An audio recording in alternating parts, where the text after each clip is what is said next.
우리 하나님 말씀은 예레미야서 제18장 1절부터 12절까지입니다.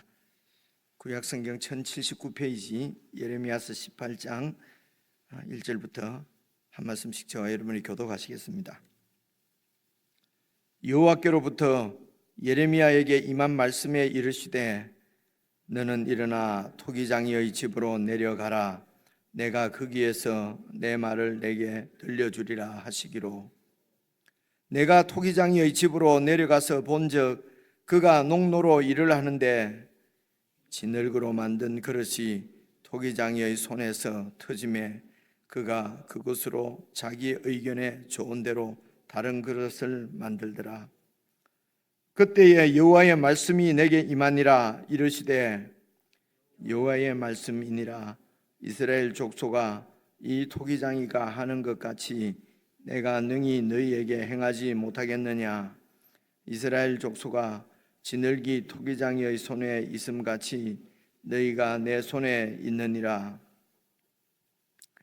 내가 어느 민족이나 국가를 뽑거나 부수거나 멸하려 할 때에 만일 내가 말한 그 민족이 그의 악에서 돌이키면 내가 그에게 내리기로 생각하였던 재앙에 대하여 뜻을 돌이키겠고, 내가 어느 민족이나 국가를 건설하거나 심으려 할 때에 만일 그들이 나 보기에 악한 것을 행하여 내 목소리를 청종하지 아니하면 내가 그에게 유익하게 하리라고 한 복에 대하여 뜻을 돌이키리라. 그러므로 이제 너는 유다 사람들과 예루살렘 주민들에게 말하여 이르기를 여호와의 말씀에 보라, 내가 너희에게 재앙을 내리며 계책을 세워 너희를 치려하노니 너희는 각기 악한 길에서 돌이키며 너희의 길과 행위를 아름답게 하라 하셨다 하라. 그러나 그들이 말하기를 이는 헛되니 우리는 우리의 계획대로 행하며 우리는 각기 악한 마음이 완악한 대로 행하리라 하느니라. 오늘 여러분 1절 보시면은 여호와께로부터 예레미야에게 말씀이 이제 이렇게 임합니다. 그래서 이르시되 너는 일어나서 토기장이의 집으로 내려가라. 내가 거기에서 내 말을 너에게 들려주겠다. 이제 그렇게 말씀하셨습니다. 지금 저희들이 에스겔서 말씀을 함께 이렇게 쭉 상고하고 또 예레미야 말씀을 묵상하고 있기 때문에 여러분 그냥 자연스럽게 우리가 생각해 볼 수 있는 것은 에스겔에게는 하나님께서 어떤 이런 그 이상을 환상으로 이렇게 하나님 뜻을 보여주실 때 아주 굉장하다고 그럴까요? 아니면은 어쨌든 그런 하늘의 이제 영광스러운 모습, 하나님의 그런 이런 영원한 뜻을 어떤 그런 이상을 통해서 환상으로 그렇게 좀 저희들 입장에서 보면 좀 대단하게 이제 그렇게 하나님께서 말씀을 하셨는데 지금 예레미야는 계속 이렇게 쭉 읽어 보시면은 오늘도 그냥 그 토기장이 집에 주로 이제 토기장이 집들은 그 당시에 이제 물이 필요하니까 주로 이렇게 강가나 뭐 이런데 이렇게 있었다고 그래요. 그러니까 우리 상식적으로 생각해도 그럴 것 같지 않습니까? 그래서 뭐 실로암 물간이 안 그러면 기드론 시내가 옆에 뭐 이렇게 있었을 것이라고 그렇게 생각을 하는데요. 이제 그곳으로 내려가서 그런 이제 일반적으로 우리 주위에서 볼 수 있는 일들, 안 그러면은 그 앞으로 일어날 일을 어떤 그림을 그리거나 이렇게 해서 그렇게 자기 뜻을 당신의 뜻을 알려 이렇게 주라고 그렇게 이제 말씀하시는 예레미야에게는 일상적인 이런 일을 통해서 말씀하신다, 이런 차이점 정도를 볼 수가 있습니다. 그래서 하나님께서는 이렇게 하시기도 하고 이렇게 하실 수도 있고요. 그래서 우리가 이제 꼭 그래서 이런 하나님과의 관계가 우리가 분명하면은요, 하나님과 나와의 관계에서 하나님께서 나에게 베풀어 주신 은혜로 정말 만족하죠. 이제 이걸 이제 자족이라고 이제 그럽니다. 그래서 이런 하나님과의 관계가 분명히 세워지지 않으면은 여러분 영적이라고 하면서도 어떤 다른 분들에게 임한 다른 지체들에게 임한 어떤 하나님의 일하심 뭐 이런데 대해서 부러워하기도 하고 또 내가 소위 말해서 영적인 욕심을 갖기도 하고 우리가 얼마 전에도 베드로 요한복음에서 베드로 얘기도 우리가 기억이 납니다. 물론 베드로가 어떤 의미로 그렇게 했는지는 좀 더 이렇게 묵상을 깊이 해 보셔야, 말씀들 잘 살펴보셔야 되겠습니다만은, 이제 예수님께서 부활하시고 갈릴리로 가서 베드로를 만나 주실 때에 이제 베드로 보고 너는 이제는 이때까지는 너 마음대로 다녔지만 이제는 다른 사람이 네 띠를 띠고 이렇게 뭐 다닐 것이다. 이제 이런 말씀들, 앞으로 향후 어떻게 이제 죽을지까지도 하나님께서 이렇게 베드로에게, 예수님께서 말씀을 하실 때에 베드로가 그럼 저 요한은 어떻게 되겠습니까? 이렇게 묻지 않습니까? 그죠? 그러니까 뭐 요한은 요한대로 내가 알아서 할 것이고 너는 나를 따르라, 이런 말씀도 기억이 납니다. 그래서 이런 오늘 이 예레미야에게 하나님께서 말씀하시는 이런 부분에도 그런 생각을 좀 해볼 수 있고요. 그리고 두 번째 이런 생각할 수 있는 것은 3절부터 한번 봐보십시오. 이제 어떤 말씀을 들려주시려고 하냐 하면은 3절입니다. 내가 토기장이의 집으로 내려가서 본즉 그 토기장이가 농로로 일을 하는데, 농로는 이렇게 둥근 어떤 그릇 같은 거 만들 때 빙빙빙 돌아가는 원판 같은 거, 이런 걸 농로라 그래요. 그죠? 그래서 농로로 이제 이렇게 그릇을 만드는데, 농로로 일을 하는데 4절 진흙으로 어떤 그릇을 이 토기장이가 만들었습니다. 그죠? 진흙으로 만든 그릇이 토기장의 손에서 터짐에 그가 그것으로 자기 의견에 좋은 대로 다른 것을 만들더라. 이제 이 말씀 가운데서 한 두 가지 정도 이렇게 생각해 볼 수 있겠습니다. 토기장이가 이제 첫째는 이제 이렇게 그릇을 만들다가 터졌다는 것은 깨졌다는 것이죠. 어떤 그 토기장이가 원하는 대로 그릇이 나오지 않은 것입니다. 그죠? 나오지 않으면은, 그러면은 그 흙으로 이제 이렇게 모양을 만드는 다음에 뭐 이렇게 뭐 굽고 그리고 뭐 어떻게 해서 이제 그릇이 완성이 되지 않습니까? 그리고 기본적으로는 이렇게 흙을 이렇게 잘 반죽을 해서 그리고 이제 그것으로 모양을 이렇게 만드는데, 그 토기장이가 원하는 그릇이 나오지 않으면은 그걸로 끝나는 것이 아니고 그것을 다시 반죽에 넣어서 다시 해서 또 다른 그릇을 만들든지 새롭게 만들든지 이렇게 한다는 얘기입니다. 그래서 흙을 그냥 버려버리거나 하는 것이 아니고 다시 토기장이가 이렇게 다른 그릇을 그리고 그 흙을 가지고 이 그릇을 만들든지 저 그릇을 만들든지 뭐 그런 토기장이가 마음대로 알아서 하지 않겠습니까? 그죠? 그래서 이제 이 토기장이가 자기의 뜻대로 기술을 가지고 그렇게 최상의 이제 이런 어떤 그릇을 만들기 위해서 토기장이가 일을 한다 하는 것을 생각해 볼 수 있고요. 두 번째는 이 이제 토기장이에게 가서 보라는 것은 흙으로 토기를 만들지 않습니까? 그래서 하나님께서 우리 사람을 흙으로 이렇게 그 짐승들과 사람들을 흙으로 만드시지 않습니까? 그래서 흙으로 만드신다, 이런 부분에서도 하나님께서 왜 이게 토기장이에게로 토기장이를 비유로 해서 말씀하시는지 이제 우선 이제 그 해석이 5절부터 나오는데요. 나오기 전에 우리가 생각해 보면은 정말 하나님께서 흙으로 인생을, 사람들을 빚으시고 온 세상에 충만한 이런 어떤 그 생물들을 만드신 것처럼 이제 토기장이가 흙으로 만든다. 그래서 이것은 하나님의 어떤 주권적인 창조 행위를 지금 말씀하시기 위해서 이렇게 그 토기장이의 비유로 지금 말씀하신다. 이제 이렇게 생각해 볼 수가 있지요. 이런 생각들 가운데서 5절부터 보면은요, 이제 해석입니다. 그때에 여호와의 말씀이 내게 임하니라. 이르시되 여호와의 말씀이니라. 이스라엘 족속아, 이 토기장이가 하는 것 같이 내가 능히 너희에게 행하지 못하겠느냐. 토기장이가 하는 것처럼, 흙에게 하는 것처럼 내가 능히 그렇게 토기장이만도 못하겠느냐. 내가 능히 너희에게 토기장이처럼 그렇게 행할 수 있다. 계속해서 보시면요, 이스라엘 족속아, 진흙이 토기장이의 손에 있는 것처럼 너희가 내 손에 있다.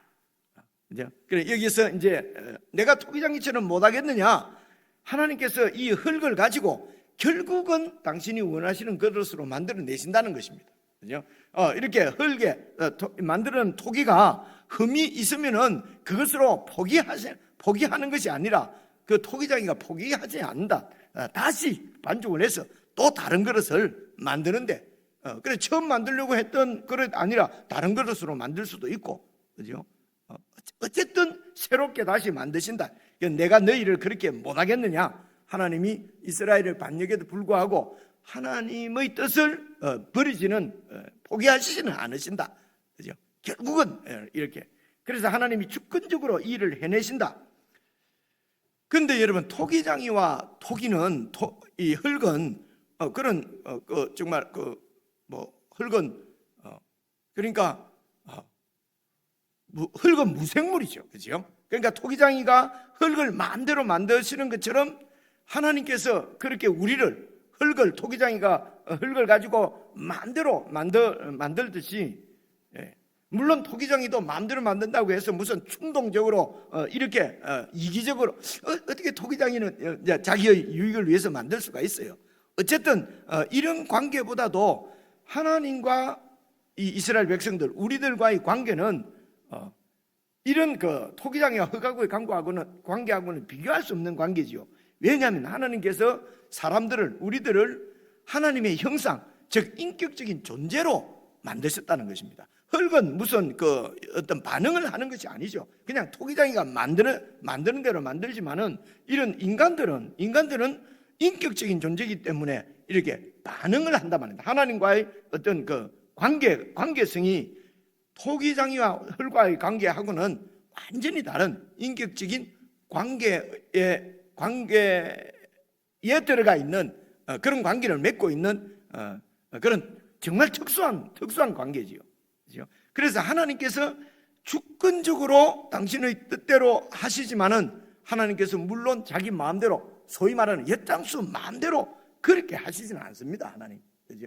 그러면 하나님이 마음대로 하신다고 주권적으로 당신의 뜻대로 하신다는 것은 그 하나님의 뜻이 최고의 좋은 뜻이고 우리가 도저히 생각할 수 없는, 그래서 이사야서에 보면은 하나님의 뜻과 우리의 뜻하고는 완전히 하늘과 땅의 차이가 있다, 이런 말씀도 어디 있잖아요, 그죠? 그래서 하나님은 언제든지 하나님이 행하시는 일은 선하시다, 굿이다, 그죠? 굿하는 것처럼 굿이다, 그렇습니다. 그분이 그 선한 뜻을 가지고 이 세상을 창조하시고 그 기쁘신 뜻대로 우리를 만드셨기 때문에 그렇습니다. 그래서 그분이 주권적으로 일하신다 할 때는 엿장수 마음대로, 이것보다는 하나님의 그 기쁘신 좋으신 뜻, 그죠? 이것이 바로 사랑입니다. 이 근원이 바로 사랑이죠. 그 사랑의 마음으로 이제 이 세상을 주권적으로 마음대로 이렇게 표현해 볼까요? 마음대로 그렇게 당신의 뜻대로 행하시는데, 이제 그렇게 주권적으로 행하시는데 어떻게 행하시는가 하는 것이 오늘 우리가 꼭 잘 살펴봐야 될 말씀입니다. 우리가 하나님께서 주권적으로 일하신다 그러면은 아니 내 뜻하고는 관계없이 당신 뜻대로 그냥 하는데 내가 좀 잘해봐야 내가 무슨 결심해봐야 되는 것도 아니잖아. 내가 이렇게 생각해도 내 뜻대로 되는 거 하나도 없고, 그죠? 뜻은 내가 이렇게 계획은 내가 세우지만은 그 뜻대로 길을 인도하시는 분은 주님이니까 그냥 주님이시니까 주님이 알아서 하시겠지. 그래서 나는 그냥 어떻게 해도 좋다. 이제 이런 것은 아니라는 것입니다. 네, 그것을 분명하게 여러분 이제 7절부터 설명을 하고 있습니다. 내가 어느 민족이나 국가를 뽑아버리거나 부수거나 멸하려고 내가 했다는 것이, 이 지금 어떤 민족이나 국가를 더 이상 내가 둘 수가 없다. 그래서 뽑아버리기로, 멸망시키기로 그렇게 내가 주권적인 뜻을 갖고 행한다 말입니다. 그렇게 뜻을 세웠다는 것입니다. 그렇죠? 그래서 잘하고 있는데 아주 이렇게 잘 있는데 하나님이 이거는 버려버려야 되겠다 이렇게 하시는 것이 아니고, 봤는데 도저히 안 되겠다. 그래서 소돔 고모라를 성을 심판하시는 것처럼 가나안 원주민들을 심판하시는 것처럼, 그렇죠? 그리고 또 이스라엘을 그리고 유다를 심판하시는 것처럼 내가 심판하려고 뜻을 정했다는 것입니다. 그렇죠? 뜻을 정했는데 8절입니다. 만일 내가 말한 그 민족이 내가 완전히 멸해버리겠다고 말한 그 민족이 그의 악에서 돌이키면 내가 그에게 내리기로 생각하였던 재앙에 대하여 내가 뜻을 돌이킨다는 것입니다. 이제 이런 것을 뭐 이렇게 사변적으로 철학적으로 막 하면 그러면 하나님이 이러면 창조주가 아니다. 그러면 우리 사람에 의해서 하나님의 뜻이 바뀐단 말이냐? 그래서 그럴 리가 없다. 우리가 막 어떻게 하든지 하나님께서 딱 정해놨다. 이 사람은 구원받을 자, 이 사람은 지옥 갈 자를 미리 창세전부터 만들어놨다라고 하는 것은 잘못된 이해입니다. 오늘 같은 말씀 보면 그지요? 그렇게 하시는 것이 아니고요. 하나님은 주권적으로 일하십니다. 그래서 내가 그들의 악에 대해서 심판하기로 뜻을 딱 세웠는데 그 민족이, 그 국가가 그 악에서 돌이킨단 말입니다.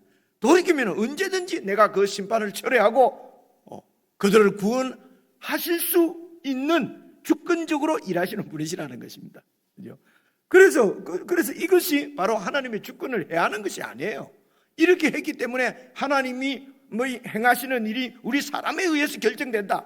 이거는 인간 중심적이다. 혹은 이런 것을 갖다가 이제 하나님의 주권 그리고 인간의 이제 신학적인 용어를 제가 오랫동안 얘기를 안 하는 게 다 잊어버렸네요. 이걸 이제 인간의 행위에 의한 이게 이제 소위 이제 이 학자들 칼빈주의, 알미니우스주의 이렇게 나뉘는 이런 거거든요. 칼빈주의는 하나님이 절대적으로 이미 지옥 갈 자 이제 다 정해놨다. 그 알미니우스 이쪽은 말입니다. 그런 것이 아니고 사람의 반응에 의해서 이렇게 결정된다. 그래서 여러분 역사적으로는 이쪽이 이겼어요. 그래 신학 교리사로는요 이 알미니우스가 이단으로 정죄가 됐어요. 그 문제는 저희 교단은 이 이단스러운 이런 입장에 있거든요. 그러니까 여러분 쉽게 말하면 장로교나 감리교나 성결교하고는 신학적으로는 도저히 하나가 되지 않도록 이게 인간들이 이렇게 만들어 놓은 것입니다. 그렇죠? 인간들이 만들어 놓은 거지.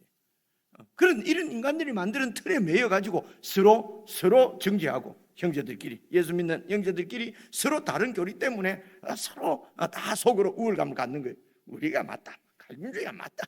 이쪽에서는 저 무식한 것들 서로 이런 마음을 여러분 가지고 있는 한에는 성경에서 말하는 진정한 사랑의 공동체, 하나님이 통치하시는 하나의 나라는 세워지지 않지요. 여러분 그렇다고 해서 이 교리 저 교리 아무거나 다 받아들이라는 것이 아닙니다. 아니고 그래서 성경을 어떤 교리적으로 가지고 모든 말씀을 맞추는 것이 아니라 성경을 그대로 있는 대로 잘 읽으셔서 문맥을 따라서 하나님의 뜻을 잘 살펴서 그렇죠? 그래서 그 뜻에 순종하는 그것이 하나님의 자녀의 그 순종이라는 것이죠. 그렇죠? 그렇지 않으면 교리집만 하나 있으면 되지 성경이 우리에게 있을 필요가 뭐가 있습니까? 그렇죠? 그래서 신학교를 처음 딱 가면은요, 어쨌든 교리를 가르쳐야 된다. 강하게 주장합니다. 좀 지나보면, 이거 갖고 되는 게 아니구나 하는 것을. 그러면 성경을 잘 이해한다고 되는 거냐? 여러분, 그것도 아니에요. 그죠? 그것도 아니기 때문에 그러면 아무것도 안 한다. 귀 막고 있으면은 더 안 됩니다. 그죠? 그래서 성경을 쭉 이해하는 데서도 늘 성령님의 도우심을 구하고 이런 자세를 갖지 않으면은 우리 인간은 이게 하나님의 형상대로 만들어졌기 때문에 아주 하나님은 절대적인 이 창조주 주권자시기 때문에 그의 기쁘신 뜻대로 행하지만은요 인간은 꼭 이런 인격적인 이런 하나님의 뜻대로 형상대로 만들어진 이것을 가지고 내 자아가 하나님 자리에 자꾸 앉으려고 하는 그런 속성을 가지고 있단 말입니다. 이게 원초적으로 이게 고릴라나 이 원숭이나 아무리 인간하고 닮아도 하나님 앞에 대항하거나 그렇게 하지. 그냥 하나님이 본성대로 만들어낸 대로 그냥 그러니까 이제 짐승이고 동물이거든요. 그래서 원숭이하고 인간이 비슷해도 절대로 건널 수 없는 강이 있습니다. 그게 하나님의 형상대로 우리 인간들은 지어졌다는 것이거든요. 그죠? 그런데 이것이 하나님 안에 있지 않으면은 이 하나님의 형상이 아주 내 고집대로 내가 하나님 자리에 자꾸 앉으려고 하는 이제 이런 부분들을 우리가 어떻게 알겠습니까? 성경을 잘 읽어보니까 이렇게 되어 있구나. 그래서 우리가 알고 있는 이런 것을 이제 소위 이렇게 잘 정리를 하면은 그게 교리라고 한다면은 그거는 맞죠, 그죠?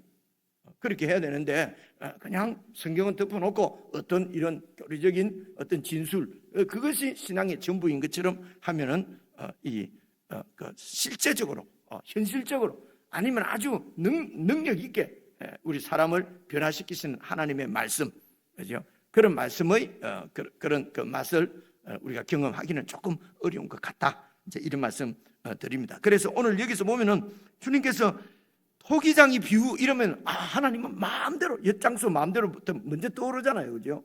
그래서 오늘은 이제 그런 생각은 버리셔야 된다 말입니다. 오늘 예레미야 18장을 잘 보니까 엿장수 마음대로가 아니고 하나님은 인간을 인격적인 파트너로, 하나님의 파트너로 하나님의 형상대로 우리를 만드신 거거든요. 그래서 그 파트너, 하나님의 형상 잘 생각하셔서, 그래서 내가 어떤 국가를 뽑거나 멸해버리려고 하는데 뜻을 정했는데, 만일 내가 말한 그 민족이 악에서 돌이키면 내가 그에게 내리기로 생각했던 재앙에 대해서 내가 뜻을 돌이킨다. 그래서 좀 우리가 가벼운 이런 그 얘기로, 여러분 하나님의 뜻은 변합니까 안 변합니까? 이제 이렇게 성경 공부할 때 이제 그렇게 묻거든요. 그럼 절대로 변하지 않습니다. 딱 그러거든요. 이게 교리적 진술이란 말입니다. 하나님의 뜻은 죽어도 안 변합니다. 그럼 이제 여기를 펴놓고 하나님이 자기 뜻도 바꾼다고 그러는데, 이러면 이제 이때부터 혼돈이 오는 거예요, 그죠? 여러분 하나님의 뜻은요, 하나님은 수시로 바뀝니다. 그분은. 이 말씀도 맞고요. 하나님의 뜻은 절대로 바뀌지 않습니다. 처리하지 않습니다. 두 개 다 맞는 거예요, 그죠? 그럼 뭐 코에 걸면 코걸이, 귀에 걸면 코에 걸면 귀걸이, 귀에 걸면 귀걸이, 코에 뭐 이런 게 아니죠. 하나님의 뜻은 절대로 바뀌지 않는 것은 당신이 이 세상을 창조하실 때 가지고 있는 뜻을 절대로 포기하지 않으시지요. 인간을 구원하시겠다고는 하나님 뜻을 절대로 포기하지 않지요. 하나님께서 아브라함을 만나셔서 언약을 세우시고 그러면서 내가 이루시겠다고, 언약을 지키시겠다고 하는 이 하나님의 뜻은 결코 포기하지 않습니다. 근데 하나님은요, 우리보다도 더 변덕스러워요. 오늘 죽이겠다 해놓고 또 그냥 금방 알았어, 또 봐주겠어, 그죠? 봐주신다고 해놓고 또, 여러분 우리 에스겔서 예레미야서 읽으면서 헷갈리지 않습니까? 아니 그냥 막 끝내면 끝내시면 되는데 막 끝낸다고 완전히 끝내실 것처럼 그렇게 말씀해놓고 또 보면은, 그런데 내가 또 어떻게 그죠? 죄송합니다. 짜증날 정도로 자주 바뀌지 않아요? 이게 짜증날 정도로 바뀐다고 하는 이것도 그 우리들을 사랑하시고 당신 뜻대로 우리를 빚어가시려고 하는 그분의 사랑이고요, 그죠? 절대로 바뀌지 않는 태산 같은 그분의 뜻도 우리를 사랑하시는 하나님의 사랑이란 말입니다. 우리에게 나타나기로는. 이게 얼마나 좋아요. 이게 살아계신 하나님이죠. 살아계신 하나님. 아브라함 보고는 가라 그러고, 그죠? 이삭 보고는 가지 말라 그러고, 이삭 보고는 가라 그러고, 그리고 또 야곱 보고는 또 가지 말라. 거꾸로 됐네. 하여튼 이렇게 하나님이 오늘은 가라 그러시고 내일은 가지 말라고 하시고 그러십니다. 그래서 매일 묵상을 하시면서 기도하시면서 하나님의 뜻을 이렇게 찾아야 된단 말입니다. 그죠? 하나님이 오늘은 그쪽으로 가지 마라 했는데 내일 되면은 그쪽으로 가라라고 말씀하실 수 있단 말이에요. 그래서 여러분, 살아 계신다고 하는 말은, 우리가 살아있다 이 말은 뭡니까? 말한다는 거예요. 뜻을 세우시고 이게 살아있는 거지요. 그죠? 죽으면은 더 이상 유훈 그건 안 바뀌잖아요. 그냥 그거밖에 없잖아요. 근데 살아있는 분은 우리 상태를 봐가면서, 우리 상황을 봐가면서 하나님께서 1학년짜리에게는 또 큰아들한테는 이렇게 하시고 작은 아들한테는 이렇게 일하시기도 하시고 여러 가지로 그분은 살아계신 분이에요. 그죠? 그래서 아무렇게나 다 하시. 아무렇게나 다 한다는 말이 엿장수 마음대로가 아니고, 그죠? 우리에게 다 맞춰서 맞는 대로 매일 매 순간 하나님은 우리에게 말씀을 하시는 분입니다. 그래서 매일 묵상을 하시고 늘 이렇게 농노가 일하는 것도 잘 보시고 우리 주위에 일어나는 여러 일들도 잘 보셔서 거기에서 하나님의 뜻을, 그래서 하나님 말씀을 제껴놓고 그냥 세상적인 교훈을 얻으라고 하는 것이 아니라요, 하나님의 이 말씀이 이런 하나님의 뜻이 여러 꽃에서도 무슨 자연에서도 여러 가지 나타날 수가 있죠, 그죠? 그래서 하나님이 꼭 말씀으로 말씀하십니까? 자연을 통해서도 말씀하시는데요. 그래서 꼭 교회 가서 설교 듣는 것보다도 자연 나가서 소풍하면서 말이지, 여행 다니면서 하나님의 뜻을 다 들을 수 있는데요. 여러분, 반은 맞고 반은 틀린 거예요, 이런 것은. 그 하나님의 자연을 통해서 우리가 말씀을, 하나님의 뜻을 깨닫는 것도 기본은 말씀해야 돼요. 근데 그렇게 하지 않으면요, 그런 자연을 보고 교훈을 얻는 것은 예수 안 믿는 사람들도 교훈을 다 얻어요. 그죠? 참 이런 말씀 드릴 기회가 없어서 설명할 기회가 없어서 막 그냥 그렇게 뭐 자연을 통해서 말씀 다 하시는데 뭐 꼭 뭐 예배를 그래서 자연 나가서도 예배를 다 드릴 수 있고요. 근데 그런 분들이 처음 나오신 분들이 그런 소리 하면 좋은데요, 이런 교사 위치에 있는 분들이 이렇게 해버리면 마음이 답답하거든요. 혼자만 저리 하면 좋을 텐데 자기 순원들한테도 그렇게 가르쳐버리고 자기 학생들에게 그렇게 가르쳐버리고 이러면 목사가 참 입장이 난처해지잖아요. 목사가 가르친 거와 순장이 가르치는 게 틀려보세요. 그러면 이 성도님들이 얼마나 헷갈리겠습니까? 그죠?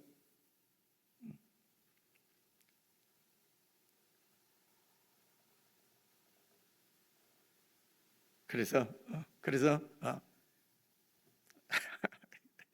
조금 더 나가면 또 이제 목사 지마대로 하려고 그러나 이런 소리 나올 것 같아서 더 이상 말은 못 하겠는데, 이제 이런 것들을 잘 생각을 해보시면은, 그래서 이제 오늘 말씀도 저는 이제 이렇게 묵상을 여러 가지로 생각하는 것은 저에게 있어서 이제 이렇게 적용을 하는 것이고요. 여러분 또 여러분대로 이런 말씀을 가지고 여러분의 삶에서 구체적으로 잘 적용을 하셔야 됩니다. 그죠? 하나님이 이런 분이구나, 하나님이 살아계신다 하는 것은 이런 뜻이다. 그리고 이제 9절 한번 보십시오. 근데 내가 어느 민족이나 국가를 건설하거나 심으려고 내가 할 때에, 그죠? 어느 국가를 이렇게 잘 세우려고, 특별히 이스라엘 민족 같은 경우에는 하나님께서 완전히 세우시려고 마음을 딱 작정하신 거죠. 그래서 가서 언약을 맺었죠. 근데 10절, 만일 그들이 나보기에 악한 것을 행하여 내 목소리를 청종하지 아니하면 내가 그에게 유익하게 하리라고 한 복, 내가 그에게 내리려고 하는 복에 대해서도 내가 뜻을 돌이킨다. 근데 그 당시 유대인들은 하나님이 우리와 언약을 맺었다, 하나님은 언약의 하나님이다, 그래서 절대로 하나님은 이렇게 하셔야 된다, 우리가 어떻게 하든지 그분은 우리를 버려서는 안 되고 기계적이죠, 내중심적이죠. 하나님이 우리를 구원하셨으니 더 이상 구원을 취소해서도 안 되고 우리를 떠나서도 안 되고 우리를 망하게 해서도 안 되고 그렇게 해야 됩니다, 하나님. 근데 하나님은 버리겠다는 거예요. 그럼 하나님은 버리시겠다고 하는데 이 백성들은 절대로 그래서는 안 됩니다, 그럴 리가 없습니다 해버리니까 끝까지 돌이키지 않는 거예요. 이게 얼마나 무섭습니까? 그죠? 지금도 하나님이 예수님을 통해서 우리를 구원했는데 하나님은 나를 위해서 있습니다, 내가 어째도 하나님 버리시면 안 됩니다. 그죠? 혹시 이런 걸 구원의 확신이라고 생각하는지 모르겠어요. 그죠? 이런 건 오만이고 교만이고 금방진 겁니다. 이런 것이 하나님의 뜻대로 마음을 우리가 잘 돌이키지 않도록 그렇게 만드는 거란 말입니다. 이스라엘 백성들처럼. 그죠? 그래서 여러분, 구원의 확신 버리시는 게 좋아요. 이게 또 큰일 날 말했다, 그죠? 큰일 날 얘기죠. 잘못하면 이 목사에서 쫓겨나는지 아닌지 모르겠습니다. 그죠?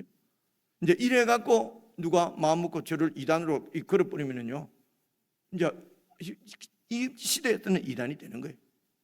그죠? 이 구원의 확신 때문에 하나님의 말씀을 경고를 듣지 않는 거예요. 그래도 하나님이 구원해놨으면 어느 순간 가면은 다 하실 것이고, 그렇죠. 하나님이 그렇게 하시더라도 인격적인 우리의 반응을 가지고 하나님께서 일하십니다. 오늘 말씀 보면, 그죠? 물론 여러분, 그래서 야곱은 끝까지 욕심을 안 부리잖아요, 그죠? 그러면 야곱은 끝까지 하나님이 추적하셔서 130년 후에 내가 정말 이 인생 내가 정말 헛되게 살았습니다, 그 바로 왕 앞에서 고백을 하잖아요. 그렇게 하시기도 하고, 바로 같은 경우는 완악하잖아요. 그냥 하나님께서 버려두시기도 하고, 이것이 하나님의 뜻입니다. 그죠? 나는 야곱처럼 하나님 끝까지 나를 추적하셔야 됩니다. 글쎄요, 그것은 포기장이신 하나님의 마음이란 말입니다. 우리에게 중요한 것은 하나님의 말씀을 듣고 우리의 뜻을, 우리의 악을 돌이키는 것입니다. 그렇게 하면 그분이 우리를 그죠? 그렇게 되어 있지 않습니까? 그래서 11절, 그러므로 이제 너는 유다 사람들과 예루살렘 주민들에게 말하여 이르기를, 여호와의 말씀에 보라, 내가 너희에게 재앙을 내리며 계책을 세워서 너희를 치려고 나는 결정을 했다. 자기 백성을 치시려고 재앙을 내리기로 결정을 했다는 것이에요. 그죠? 왜냐하면 너희가 악한 길에 있기 때문에. 그래서 너희는 각기 악한 길에서 돌이키며 너희의 길과 행위를 아름답게 하라. 언약을 지키라. 그죠? 라고 말씀 그렇게 전해라. 12절. 그러나 지금까지 그들이 말하기를, 지금까지 하는 거 보니까 앞으로도 그는 이렇게 말할 것이다. 이 말씀은 헛되니 우리는 우리의 계획대로 그렇게 행할 것이다. 우리가 생각한 대로. 그래서 애굽을 의지하고 바벨론을 반역하고 하나님의 말씀하고는 관계없이 지금 그 에스겔이 하는 얘기는 뜻을 돌이키라는데 지금 뭐 이렇게 뜻을 돌이키면 우리나라가 망하는데 그럴 수 없다. 그렇죠? 우리의 계획대로 행하겠다. 각기 악한 마음이, 이것은 하나님이 말씀하시기로는 그 상황을 각기 악한 마음이 완악한 대로 지 고집대로, 그럼 완악하는 것이 무슨 나쁜 것이 아니라 지 고집대로 그냥 하겠다는 것입니다. 그렇죠? 하나님께 항복하고 하나님의 말씀대로 바벨론에게 순순히 항복하고 바벨론에게 잡혀가서 하나님이 바벨론에서 그 백성들을 훈련시키겠다고 예레미야를 통해서 숫자에 말씀, 에스겔을 통해서 말씀을 하시거든요. 근데 우리는 그렇게 못하겠다는 것입니다. 그죠? 정치적으로 그리고 외교적으로 그들은 다른 나라를, 다른 강대국을 믿겠다는 것입니다. 그들의 도움을 받겠다는 것입니다. 이것이 무슨 악한 일입니까? 우리 세상에서는 악하다고 안 하죠, 그죠? 그런 걸 잘하는 대통령을 좋은 대통령이라고 그러잖아요. 교회에서도 이제 그런 아주 외교적인 술수가 능하면은 은사가 있다고 그러고, 그죠? 지도력이 있다고 그러잖아요, 그죠? 쫙 끌고 나가면은 목사가 지도력이 있다, 카리스마가 있다, 그러고 몰리거든요, 그죠? 그런데 성경은 이런 것을 악이라고 그래요. 이런 게 참 어렵습니다. 이런 게 어렵습니다. 그래서 성경의 이런 하나님의 뜻을 우리가 보통 그냥 목사님들이나 뭐 또 이래 만들어 얘기하면은 도저히 눈이 둥그래져요. 또 이해를 할 수가 없어요. 지금 제가 하는 말씀드린 이렇게 나누는 하나님에 대해서는 하나님이 그럴 리가 없다는 거죠. 그렇죠? 그래서 봐보십시오. 이런 외교적으로 아주 정치적으로 잘 이렇게 그렇게 하겠다 하는 것을 각기 악한 마음이 완악한 대로 행하느니라. 이런 유능함이 하나님의 말씀을 안 듣는다는 것이죠. 그렇죠? 인간의 유능함이, 하나님의 그 인간의 유능함이 하나님의 통치를 잘 받아서 하나님의 뜻에 들여질 때 정말 아름다운 열매를 맺습니다. 그런데 그렇게 하지 않으면 인간의 유능함이 끝까지 하나님을 반역하는, 그렇죠? 완악한 그런 악한 악인이 되는 것입니다. 개인적으로 묵상하시면서 우리가 주님을 따르는 것이 어떤 고정된 틀, 어떤 무슨 교리적인 이런 진술 이런 데 매여 있는지, 아니면 살아계신 주님의 인도를 잘 받고 살고 있는지 점검이 되면 좋겠습니다. 우리 개인적으로 묵상하십시오.